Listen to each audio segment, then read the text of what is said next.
In the heart of a golden palace sat King Amir Shah upon a shining throne, yet peace never lived on his face. His eyes were heavy, as if something priceless was missing, despite having everything.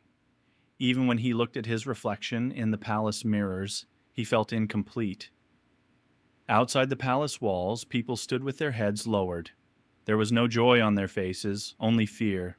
Soldiers pushed the crowd aside with force, and the king watched it all from a distance, silently. At night, the king sat alone in his chamber. The ticking clock echoed like his own heartbeat. Memories returned. His childhood. A young Amir standing before a strict father, being taught to rule with a sword, not with love. The boy swallowed his tears and turned his heart to stone. That night the king fell asleep, and the dream began. A vast desert, endless silence, no throne, no crown, no army. He stood alone. Then a voice echoed through the darkness. "King, if everything is taken from you, what will remain?" He woke up in fear, drenched in sweat, breathing fast. For the first time in his life, he looked toward the sky and whispered a silent prayer. Morning arrived, and with it a decision.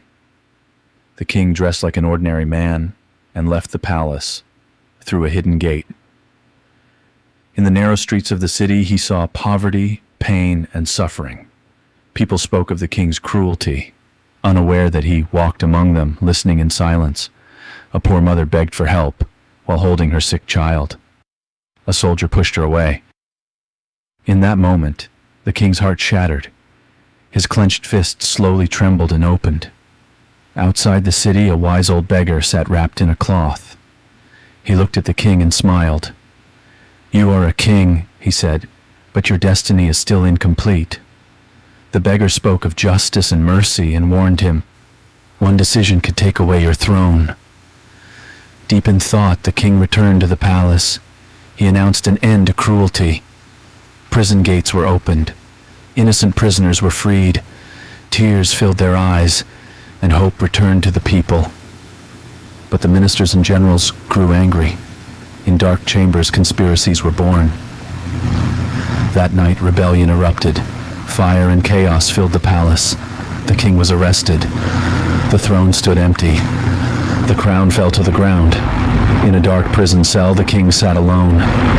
No servants, no power. Yet a strange peace rested on his face. For the first time, he felt truly free. Meanwhile, the new ruler brought only hunger and oppression. The people realized their mistake.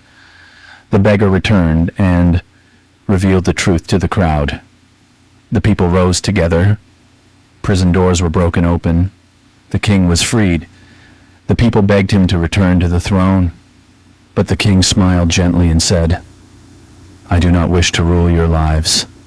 I wish to serve your hearts." He left the crown behind and lived as a common man among the people. Time passed. When he finally left this world, the entire city wept. And the people said, "This was the true king, and the one who lost the throne, but won his destiny."